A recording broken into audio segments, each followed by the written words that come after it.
ईरानी जो एम्बेसडर हैं वो इस वक्त सलामती काउंसिल में मुखातिब हैं, उनको सुनते हैं वो क्या कह रहे हैं।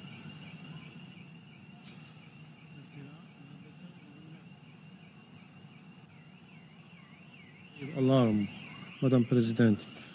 Last night, the Israeli regime, the most dangerous and terrorist regime in the world, with full intelligence and political support from the United States regime, conducted a series of coordinated and premeditated military attacks across multiple cities in Iran.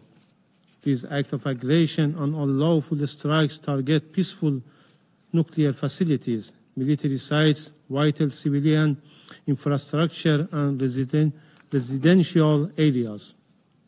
Among the key targets was the Natanz nuclear facility, a safeguarded site under the full monitoring of the International Atomic Energy Agency.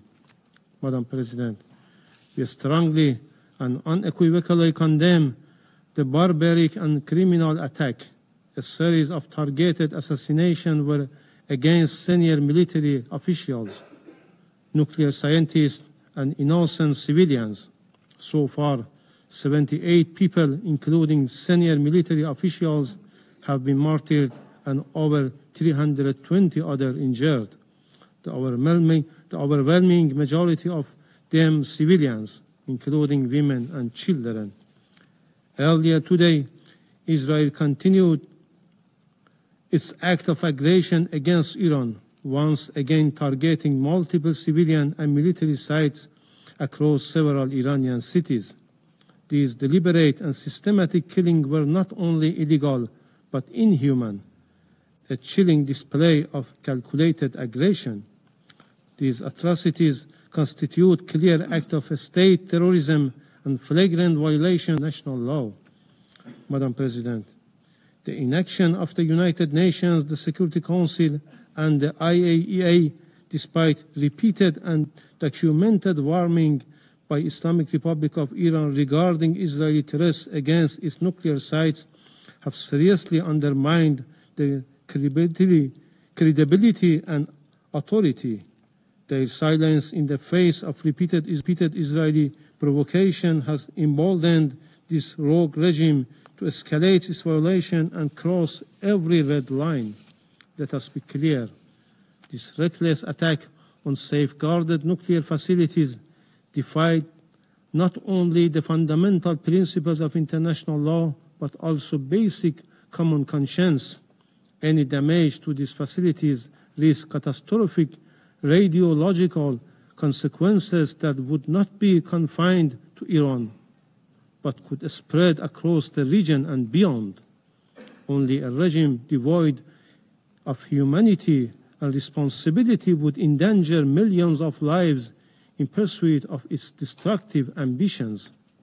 These actions stand in direct violation of numerous legal instruments, including the IAEA Statute, the Treaty of Non-Proliferation of Nuclear Weapons, the Geneva Convention, and multiple Security Council and IAEA General Conference resolutions, all of which prohibit attacks or threats against nuclear facilities under safeguards. Above all, this aggression is a grave breach of the United Nations Charter, particularly Article 2, Paragraph 4, which prohibit the threat or use of force against the territorial integrity or political independence of any member state. Israel also violated Iraq's sovereignty and territorial integrity. The Permanent Mission of Iraq today formally protested and condemned this violation of its territorial integrity in a letter to the Security Council and the Secretary General. Madam President, those who support this regime with the United States at the forefront must understand that they are complicit by aiding and enabling these crimes, they share full responsibility for the consequences. Supporting Israel today is supporting war crimes, crimes against humanity, and deliberate undermining of global peace and security. The Israeli regime's long-standing crimes against the oppressed Palestinian people its repeated violation of the sovereignty of regional countries, and its possessions of undeclared weapons of mass destruction have made the Middle East a cauldron of chronic instability since its creation. It is long overdue for the international community to act. This regime must be disarmed of all weapon mass destructions, placed under international supervision, and held fully accountable. Madam President, this is not a regional issue. This is not merely an attack on one country.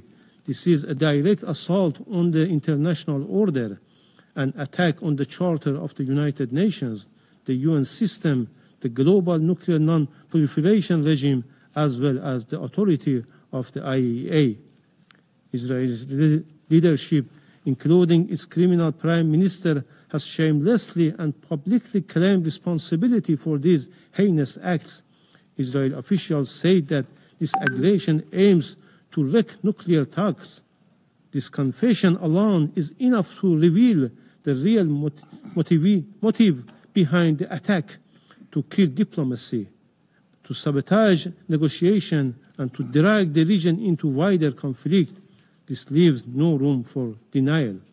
Furthermore, the aggression was intentional, coordinated, and fully backed by a permanent member of this country, the United States. The United States' complicity in this terrorist attack is beyond doubt.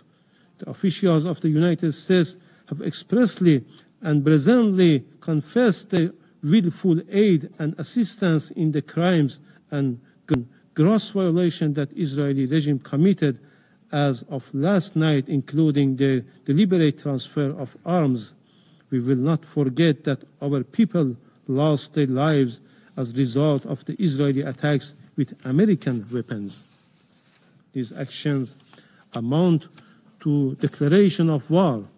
They are the latest in a long and well-documented pattern of lawless, destabilizing, and aggressive behavior by the Israeli regime, a regime that acts with impunity because it is shielded by powerful allies.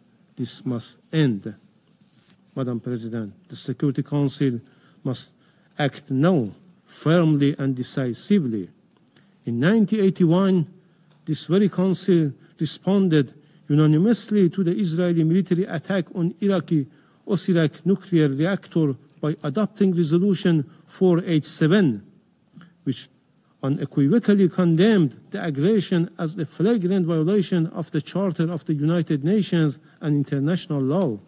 The Council also called on this criminal regime to refrain from any such acts or threats in the future. Had the Council enforced that resolution and held Israel accountable at that time, this regime would not have been emboldened to continue this unlawful behavior with impunity. The current aggression is a direct consequence of decades of inaction and double standards. Madam President, the Islamic Republic of Iran reaffirms its inherent right to self-defense as enshrined in Article 51 of the UN Charter. Iran will respond decisively and proportionately to these acts of aggression at a time, in a place, and by means of its choosing. This is not a threat.